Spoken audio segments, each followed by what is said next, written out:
विद्यालयी शिक्षा।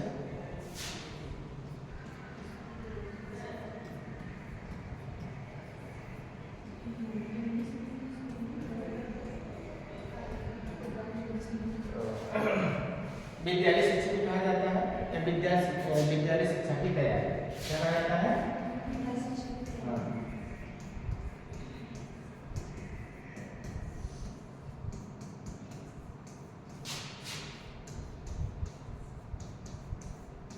विद्यालय शिक्षा की तैयारी मतलब जब बालक जो होता है बाल्यावस्था में होता है, इसमें जब शैशवावस्था से किस अवस्था में जाता है? शैशवावस्था से क्या है? जब वह बाल्यावस्था में जाता है ना?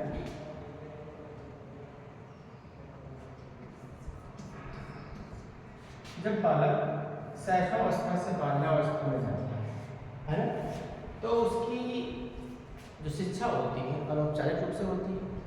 सबसे पहले किस रूप में होती है?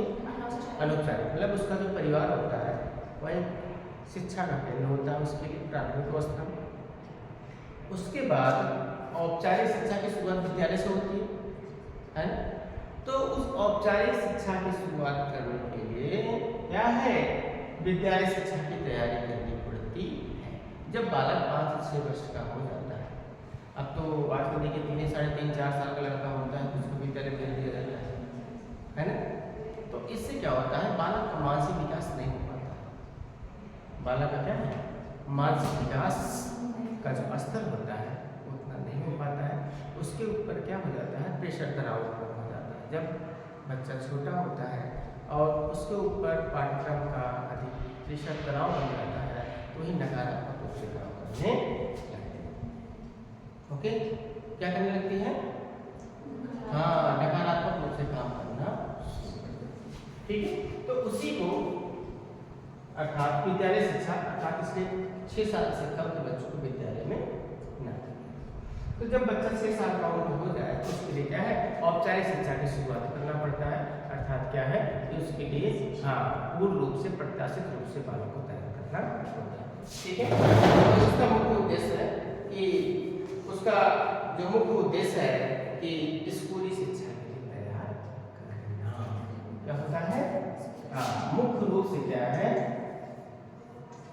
स्कूली अर्थात औपचारिक शिक्षा के लिए तैयार करना। कौन सी शिक्षा का? औपचारिक शिक्षा की शुरुआत इसका मुख्य उद्देश्य है। विद्यालय शिक्षा की तैयारी मतलब जब बालक 6 वर्ष की उम्र में हो जाता है तो उसके लिए क्या है? NCERT और अन्य संगठनों के माध्यम से क्या औपचारिक शिक्षा की शुरुआत करने के लिए विद्यालय शिक्षा की तैयारी करनी पड़ती है। ठीक है, तो उसमें वही किया गया है। इसके लिए प्राथमिक विद्यालयों में प्रथम 6 सप्ताह से 8 सप्ताह तक समय निर्धारित किया जाता। कितना निर्धारित किया जाता है? कि इतने सप्ताह के बीच में बच्चों को क्या करना है? मॉडरेट करना, तैयार करना है ना, कि ताकि बच्चा क्या है जब बच्चा विद्यालय में जाता है तो बच्चे तो बहुत हंसी खुशी से जाते हैं। कुछ बच्चे रोते गाते जाते हैं, बच्चों में संभालना बड़ी मुश्किल होता है 2-3 महीने, है ना, क्योंकि बिना माँ को जल्दी रहने के लिए आजकल कौन सा हो गया? प्ले स्कूल हो गया। अर्थात प्ले स्कूल हो गया है कि बच्चे पहले वहाँ पर जाएं और अन्य खेल की गतिविधियों में शामिल हों ताकि वो उनका इंटरेस्ट बढ़े स्कूल के प्रति, है ना। नहीं तो क्या है वो अपनी माँ के छोड़कर जल्दी विद्यालय में जैसे 4-5 साल के आजकल बच्चों को छोड़ दिया जाता है विद्यालय में, है ना, तो ये कोई बड़ी समस्या हो जाती है ना, कि उनको छोड़ते समय क्या है बड़ी समस्याएं होती हैं तब हम विद्यालय को एडजस्ट नहीं करते। जब उनके खेल की सामग्री को देखते हैं विद्यालय में तो फिर क्या उनकी रुचि बढ़ती है ना। तो विद्यालय उन्मुख कार्यक्रम का अर्थ है विद्यालय को उन्मुख करने वाला कार्यक्रम, अर्थात ऐसा कार्यक्रम जो बालक को क्या है विद्यालय के उन्मुख किया जाए, उनकी रुचि को उत्पन्न किया जाए, उनके ध्यान का आकर्षण किया जाए, उनकी रुचि के अनुसार वहाँ पर कुछ संसाधनों का प्रयोग किया जाए, उनके साथ क्या है कुछ ऐसा व्यवहार किया जाए, नम्रता का व्यवहार किया जाए, उनकी इच्छाओं और दृष्टिकोणों को ध्यान में रखकर कुछ ऐसे विषय वस्तु को रखा जाए, कुछ ऐसे पाठ्यक्रम को रखा जाए ताकि बच्चे आकर्षित होना शुरू कर दें। ठीक है, तो इसका एक मुख्य उद्देश्य था। और फिर जो बच्चे क्या है कक्षा 1 में सीधे प्रवेश लेते हैं तो क्या है कि इसके पहले उनको कोई क्या है अनुभव नहीं होता है, इसलिए उसके पहले बच्चों को ट्रेंड किया जाता है। क्या किया जाता है? ट्रेंड किया जाता है, अर्थात उनके लिए क्या है ऐसे कार्यक्रमों के माध्यम से सिखाया जाता है। समझ रहे हैं? तो इसका मुख्य उद्देश्य यही है कि बालक विद्यालय में जाने से पूर्व उनको क्या किया जाता है, तैयार किया जाता है, ताकि बालक विद्यालय में जाकर वह सुचारू रूप से अध्ययन अध्यापन कार्य अर्थात अच्छे से कर सके और फिर क्या है अपने पाठ्यक्रम को और धीरे धीरे अपने विद्यालय की क्या है रुचि स्थापित है ना। तो इसीलिए क्या है विद्यालय को क्या किया जाता है, उन्मुख किया जाता है। ठीक है, तो इसलिए क्या है स्कूल रेडीनेस प्रोग्राम की शुरू हम कहते हैं। स्कूल रेडीनेस मतलब उनको तैयार करने के लिए उन्मुखता प्रदान करना, हाँ अर्थात तैयार करने के लिए एक प्लान तैयार करना रेडीनेस।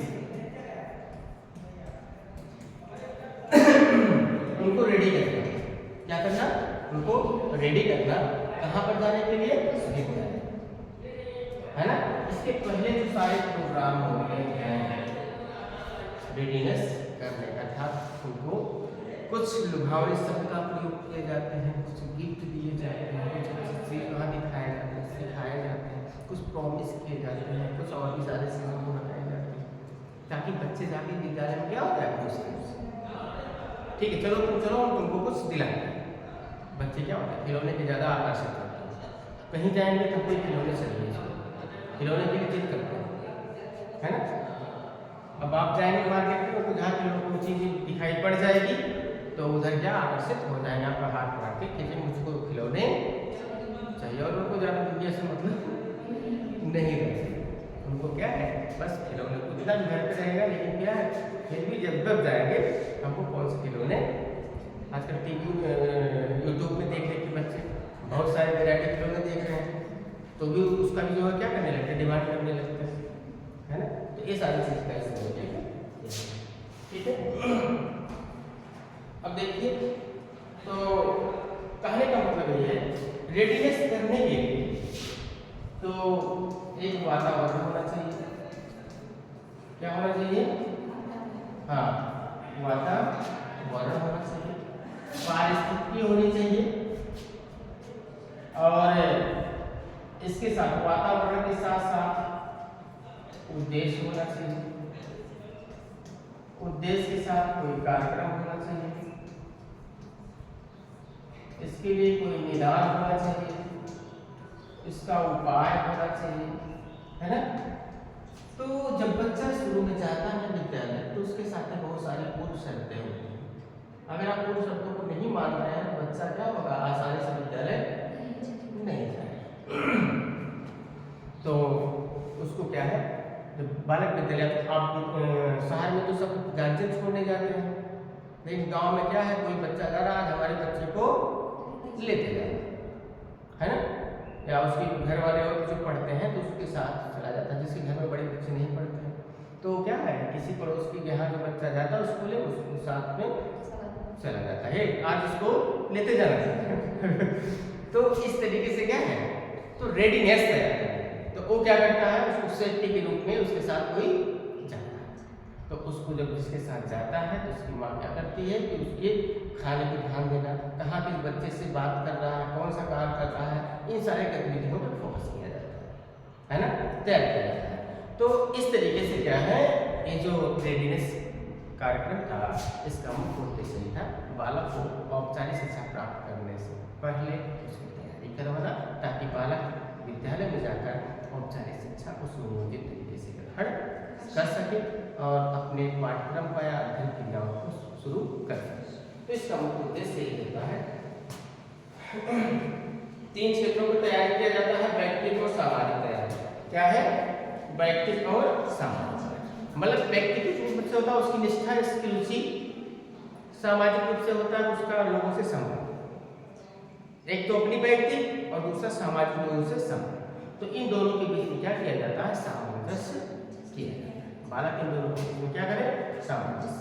ठीक है। शैक्षिक तैयारी में शिक्षा ग्रहण करने के लिए उसको किस तरीके से जाएगा, कैसे पढ़ेगा, किससे पढ़ेगा, कौन टीचर होंगे, कौन क्लास टीचर होंगे, कौन टीचर होंगे, तो उसकी एक रूपरेखा होती है। उसके संबंध में क्या किया जाता है? तैयारी की जाती है ना। और उसको बालक जा रहा है, उसके लिए क्या क्या चीज़ें ले जाना है, कौन सा पुस्तक। प्रारंभिक अवस्था में तो घर वाले ही उसके सिलेबस को सब सारे चीज़ को कंप्लीट करते हैं, क्योंकि बच्चा इतना ज्ञानवान नहीं होता। तो अपने जो है क्या है, सारा चीज़ का भी अपने टिफिन लेके चला जाए, है ना। तो इसलिए क्या है, सब सारी चीज़ को तैयारी करना और उस तैयारी को सुव्यवस्थित तरीके से कराया जाए, ताकि बच्चा क्या है, विद्यालय में सुनियोजित तरीके से जा सके और अच्छे से शिक्षा को ग्रहण कर सके।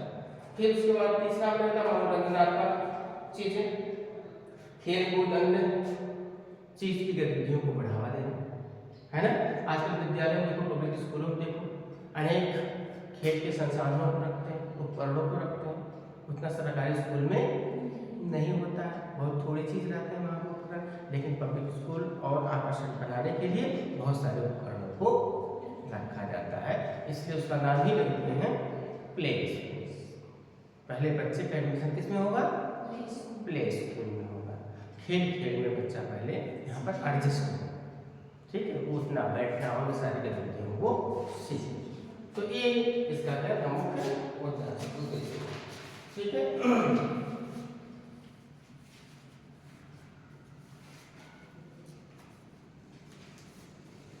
तो मुख्य उद्देश्य इसका यही था कि जब बालक का किसी विद्यालय में नाम लिखाया जाता है, तो उसके लिए शिक्षा को ग्रहण करने के लिए वह बच्चा रेडी है कि नहीं रेडी है। तो एडमिशन करने से पहले बालक को ट्रेनिंग दिया जाता है। क्या दिया जाता है? प्रशिक्षण दिया जाता है कि विद्यालय के सारे कार्यकलाप, क्रियाएं कैसे होती हैं, उसको सिखाया जाता है। सिखाने के बाद उसको विद्यालय में भेजा जाता है, ताकि विद्यालय में अच्छे से वो एडजस्ट हो सके, ठीक है। उसके बाद देखिए, इसमें संपूर्ण साक्षरता अभियान, ठीक है, 5 मई 1988 को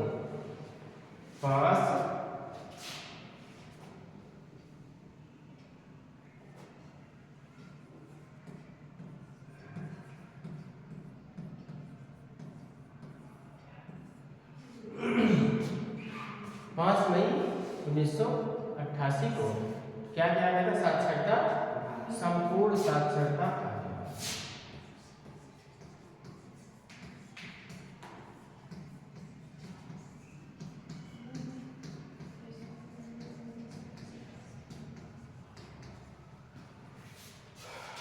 मई 1988 को क्या है?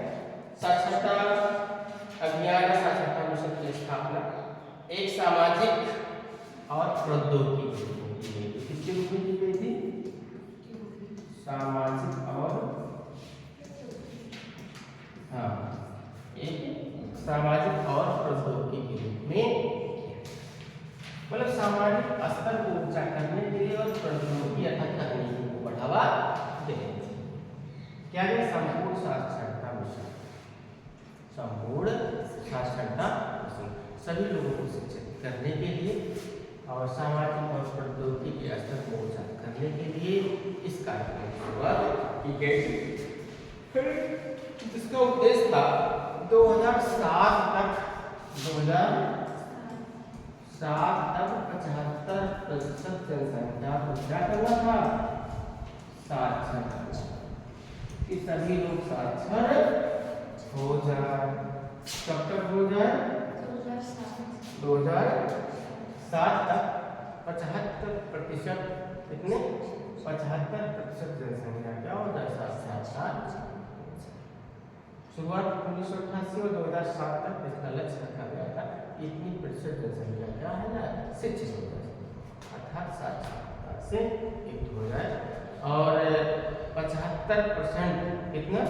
75% लोग साक्षर हो जाए, ठीक है। और फिर क्या है? मिशन में 95 तक 8 करोड़ निरीक्षण, 1995 तक 8 करोड़ प्रौढ़ शिक्षा, इसमें 8 करोड़ निरक्षर प्रौढ़ों को कार्यात्मक शिक्षा का करने का प्रावधान कि 8 करोड़ की जो जनसंख्या है प्रौढ़ों की वो निरक्षर है। क्या है? निरक्षर है। तो उनको शिक्षित करने का एक मिशन लाया कि इन लोग को शिक्षित बना दिया। प्रौढ़ों की शिक्षा की एक बहुत बड़ी समस्या है, आज भी हमारे समाज में बहुत बड़ी समस्या बनती जा रही है ना। लेकिन आज प्रौढ़ों की शिक्षा क्या है, लगभग लग रहा है कि 40 से 50 साल 45 साल से जो ऊपर है उन्हीं लोगों की शिक्षा है। 50 साल तक जो है वो शिक्षित है ना। एवं समान है कि जिनकी उम्र 50 साल है लगभग वो सामान्यतः शिक्षित है। लेकिन 50 साल से जो ऊपर जिनकी उम्र हो गई है उनमें साक्षरता कम है। समझ रहे हैं? उनमें साक्षरता कम है। तो इन्हीं सब समस्याओं को दूर करने का प्रयास किया गया था और 3 करोड़ निरक्षर को 1990 और 5 करोड़ को 1995 तक क्या करने का, साक्षर करने का लक्ष्य ही रखा गया था कि इन लोगों को साक्षर कितने समय तक 95 तक कर दिया। पहले 3090 तक और फिर क्या क्या है 5 लाख 5 करोड़ क्या है 95 तक, है ना। तो इन लोगों को क्या कर दिया जाए, शिक्षित कर दिया। ठीक है। राज्य स्तर पर यूजीसी के अनुरूप राज्य साक्षरता मिशन प्राधिकरण का गठन किया गया, है ना। तो इस तरीके से क्या है इसका किया गया।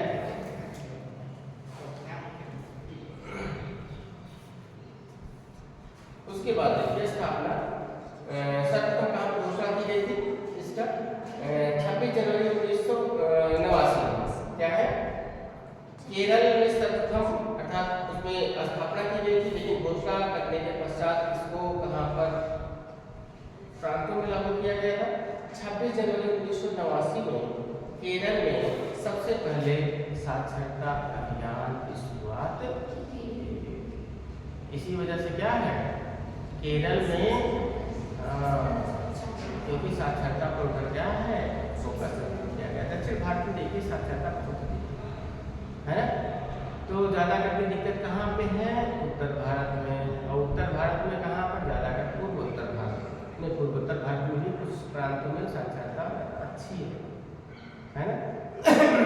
जो बीमारू राज्य है कौन से बीमारू, बी का मतलब बिहार, यम का मतलब मध्य प्रदेश, आर का मतलब राजस्थान और यू का मतलब उत्तर प्रदेश।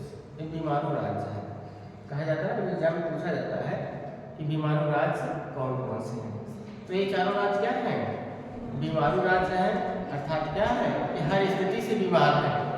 चाहे स्वास्थ्य सुविधाओं को देख लीजिए, चाहे भ्रष्टाचार में देख लीजिए, चाहे शिक्षा में देख लीजिए, चाहे इनकी प्रति व्यक्ति आय देख लीजिए, चाहे आलसी में देख लीजिए, चाहे भ्रष्टाचार में देख लीजिए। यहाँ पे लोग क्या है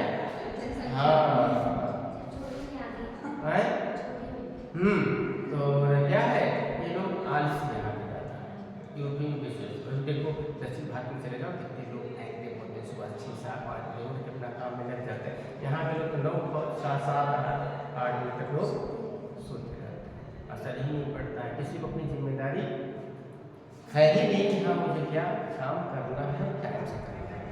ये सब चीज़ें क्या है उनको बस आराम तरफ की लाइफ होना चाहिए। उनको दुनिया से कोई ज़्यादा मतलब नहीं रहता। टेक्निकल चीज़ें आप नहीं अपनाना चाहते हैं, आप साथ नहीं करना चाहते हैं, समझते हैं।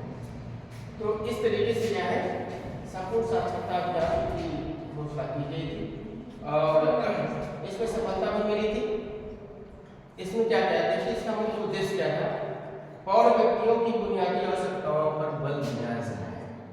किस पर बल दिया जाए, हाँ जो पौर व्यक्ति हैं पौर लोग हैं उनकी बुनियादी चीज क्या है, मतलब मूलभूत आवश्यकताएं क्या है जिससे वो साक्षरता में क्या है रुचि ले सके, है ना।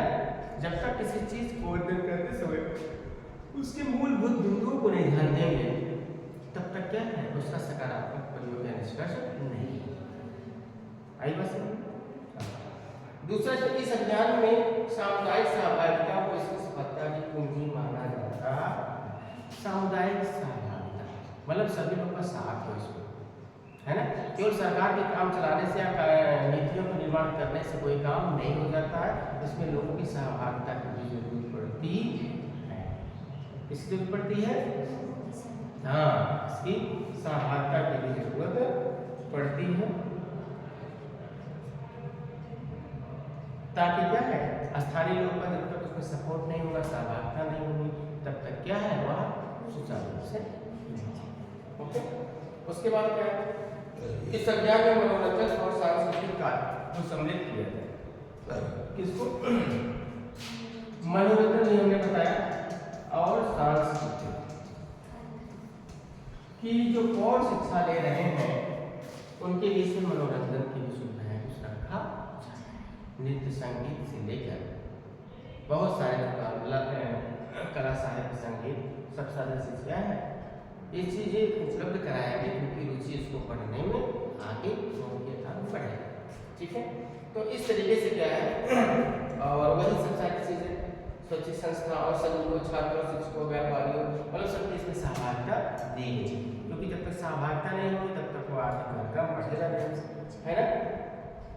और सबसे चीज इसमें हमने बताया था कि महिलाओं की शिक्षा पर विशेष रूप से ध्यान दिया गया था। इसमें हाँ, क्योंकि पुरुष तो कहीं पर भी जाके पढ़ लेंगे, कहीं पर बुलाएगा कोई चले जाएंगे पढ़ लेंगे, कहीं कर लिख के बुलाएगा तो पढ़ पाएंगे।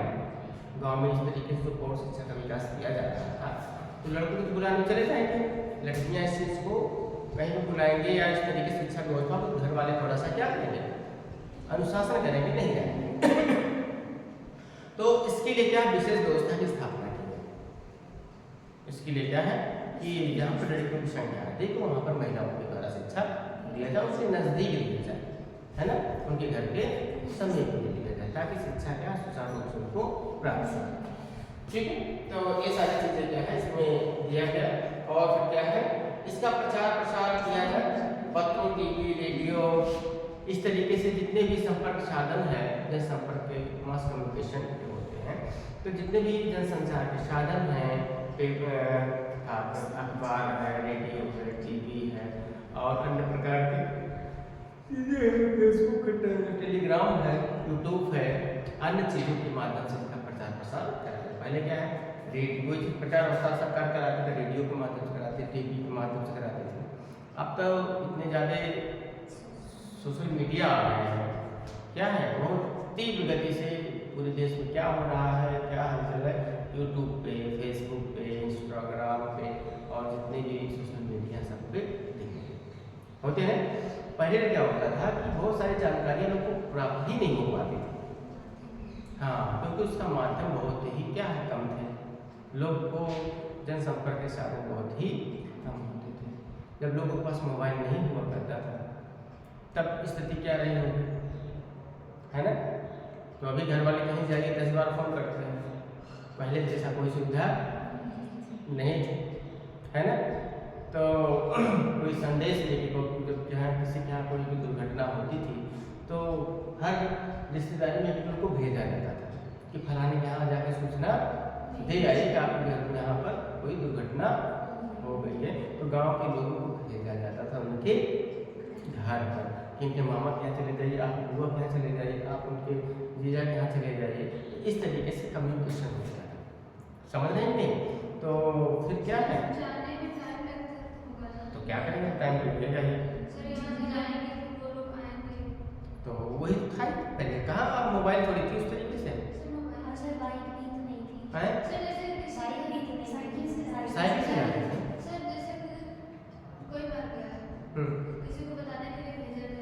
साइकिल से जाते थे। अब 2-4 घंटे तो इधर तुरंत होते हैं, तुरंत थोड़ी जाते थे। अब भाई 8, 9, 10 तो बजे जाते थे सामान। हाँ, तो जब दूर जो लोग होते थे उनको बड़ी मुश्किल से कहाँ लोग आ पाते थे, पहले तार वार मारते थे, कैसे क्या है, किस तरीके से पहले होता था। तो पहले क्या होता था कि जब जहाँ किसी के यहाँ दुर्घटना हो भी जाती थी तो हो गया टाइम।